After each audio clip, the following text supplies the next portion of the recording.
ప్రభావతిని మాణిక్యం దగ్గరికి తీసుకువెళ్ళి రోహిణి బండారాన్ని బయటపెట్టిన బాలు అసలు ఇదంతా ఎలా జరగబోతుందనేది ఈ వీడియోలో తెలుసుకుందాం. రోహిణి వాళ్ళ నాన్న జైలుకి వెళ్ళిన దగ్గర నుంచే లక్షల లక్షల డబ్బు ఇస్తూనే ఉన్నాడు. మొన్న 25 లక్షలు, ఈ రోజేమో 2 లక్షలు, మళ్ళీ ఇంకా 2 లక్షలు పంపిస్తాడంట. అసలు జైలుకి వెళ్ళిన వాళ్ళు డబ్బు ఎలా పంపిస్తారండి అని అంటూ ఉంటుంది మీనా. అదే నాకు అర్థం కావడం లేదు అని బాలు అయితే అంటూ ఉంటాడు.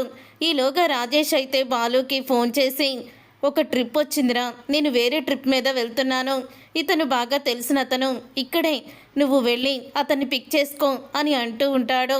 సరేరా వస్తున్నాను అని బాలు అయితే చెప్తాడు. రాజేష్ ఫోన్ చేశాడు, ట్రిప్ ఉందని, నేను వెళ్తున్నాను మీనా, ఈ రోహిణి గురించి తర్వాత ఆలోచిద్దాము అని బాలు అయితే వెళ్తాడు.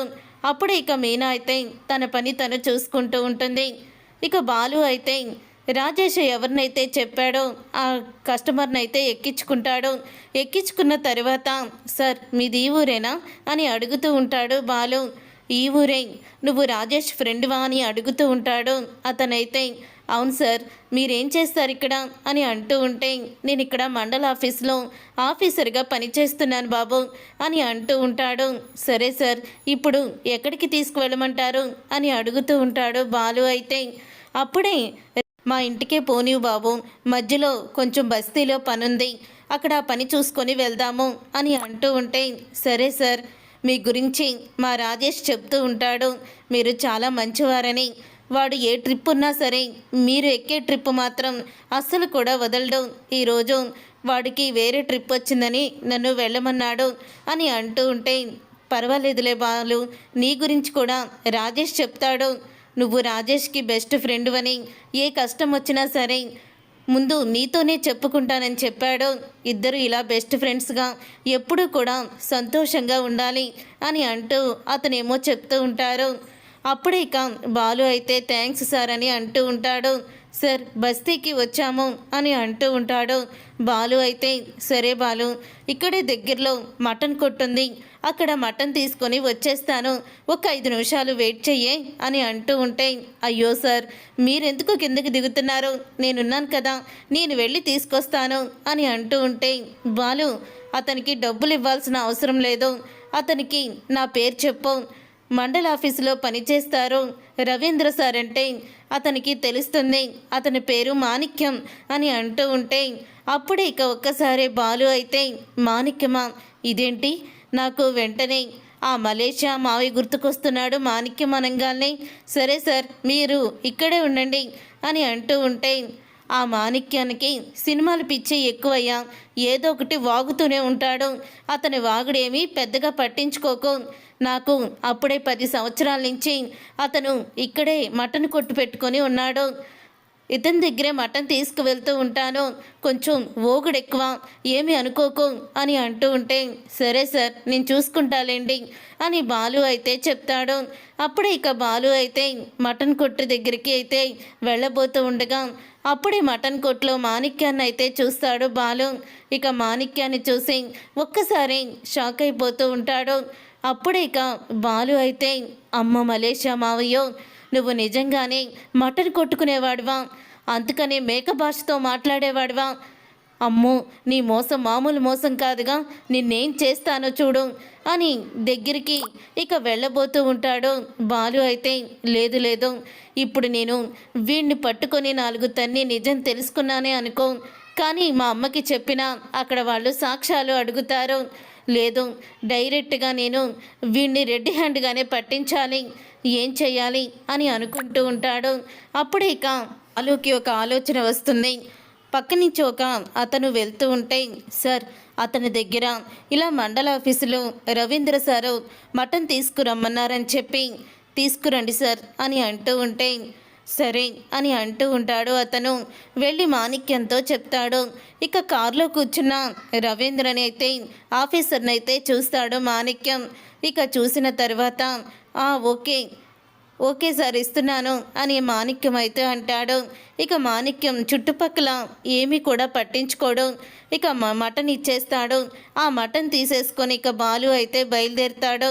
సార్ మీకు ఎలా థ్యాంక్స్ చెప్పాలో, మీకు ఎలా కృతజ్ఞతలు చెప్పాలో నాకైతే అర్థం కావడం లేదు.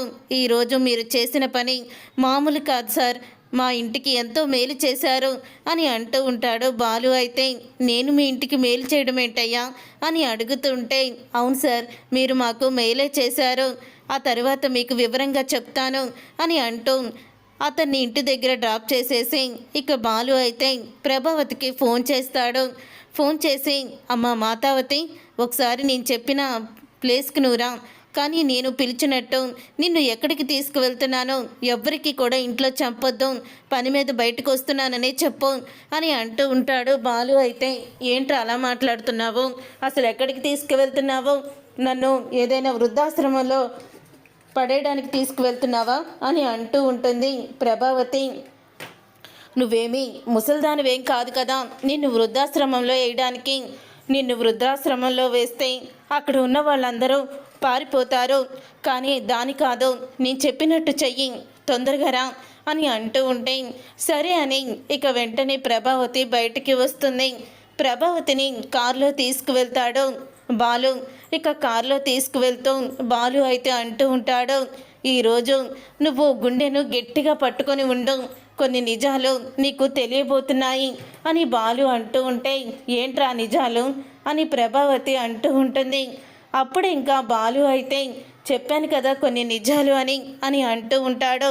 సరేలేరా అని ఇంతకు ఎక్కడికి తీసుకువెళ్తున్నావు అని అంటూ ఉంటే నిన్ను బస్తీకి తీసుకువెళ్తున్నాను, ఆ బస్తీలో నువ్వు చూడాల్సింది చాలా ఉంది అని అంటూ ఉంటాడు బాలు. అప్పుడే ఇక బస్తీ అయితే వస్తుంది. రే ఇక్కడికి ఎందుకు తీసుకొచ్చావు అని అడుగుతూ ఉంటుంది ప్రభావతి. ఒక్కసారి అటు లుక్కేసుకో అని మాణిక్యాన్ని చూపిస్తాడు బాలు. అప్పుడే మటన్ కొడుతున్న మాణిక్యాన్ని చూసి ఒక్కసారి షాక్ అయిపోతూ ఉంటుంది ప్రభావతి. ఇక షాక్ అయిపోతూ ఇతనేంటి ఇక్కడున్నాడు, ఇతను రోహిణి వాళ్ళ మలేషియా మావయ్య కదా, మటన్ కొడుతున్నాడేంటి అని ఆశ్చర్యపోతూ ఉంటుంది ప్రభావతి. ఇంకా నీకు అర్థం కాలేదా, మీ పెద్ద కోడలు నీకు చెప్పిందంతా కూడా అబద్ధమే, మటన్ కొట్టేవాడిని తీసుకువచ్చి వాళ్ళ మావయ్య కింద మనకి చూపించింది, వీడిది మలేషియా కాదు ఏమీ కాదు, ఇక్కడే వీడు 10 సంవత్సరాల నుంచి ఉంటున్నాడు అని అంటూ బాలు అయితే నిజాన్ని చెప్తాడు. అప్పుడే ఇక ప్రభావతి కోపంగా మాణిక్యం దగ్గరికి వెళ్తుంది. మాణిక్యం తల పైకెత్తి చూడకుండా షాపుకి మటన్ కొనడానికి వచ్చారేమో అని, చెప్పండి మేడం ఏం కావాలి మీకు, తల గుండె లివర్ బోటి ఇలా ఏం కావాలి అని అడుగుతూ ఉంటాడు మాణిక్యం. అప్పుడే ప్రభావతి నీ తలకాయరా, నీ తలకాయ కావాలి అని అంటూ ప్రభావతి మాట్లాడుతుంది. ఈ వాయిస్ ఎక్కడో విన్నానే అని తలెత్తి చూస్తాడు మాణిక్యం. అప్పుడు ఇక ప్రభావతి ఎదురుగుండా అయితే ఉంటుంది. ఇక ప్రభావతిని చూసి ఒక్కసారే షాక్ అయిపోతూ ఉంటాడు మాణిక్యం. అయితే ఇక షాక్ అయిపోతూ అంటూ ఉంటాడు మాణిక్యం, మేడం మీరా అని తడబడుతూ ఉంటాడు.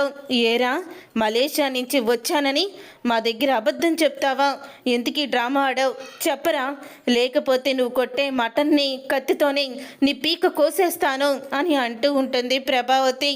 అప్పుడే ఇంకా వెంటనే మాణిక్యం అయితే అంటూ ఉంటాడు ప్రభావతితో, మీ కోడలు రోహిణియే నా చేతి నాటకం ఆడించింది, తను కోటీశ్వరాలు కాదు, తనకి నాన్న కూడా లేడు అని నిజాన్ని మాణిక్యమైతే మొత్తం బయట పెడతాడు. రోహిణి చేసిన మోసాన్ని అది విని ఒక్కసారే ప్రభావతి షాక్ అయిపోతూ ఉంటుంది. చూసారుగా ఫ్రెండ్స్, రాబోయే కథలో ఖచ్చితంగా ఇలాగే జరగబోతుంది. మరి ఇలాగే జరగాలని మీరైతే కోరుకుంటున్నారా? రోహిణి చేసిన మోసాన్ని తెలుసుకున్న ప్రభావతి ఇప్పుడు రోహిణికి ఎటువంటి శిక్ష అయిపోతుంది, అసలు ఏం జరగబోతుంది అనేది రాబోయే కథలో తెలుసుకుందాం. ఈ వీడియో మీకు నచ్చితే తప్పకుండా లైక్ చేసి ఛానల్ని సబ్స్క్రైబ్ చేసుకొని పక్కనే ఉన్న గంట సింబల్పై ఆల్ అని క్లిక్ చేయండి. అప్పుడే మేము పెట్టే ప్రతి వీడియో మీరు మిస్ కాకుండా చూసేయవచ్చు.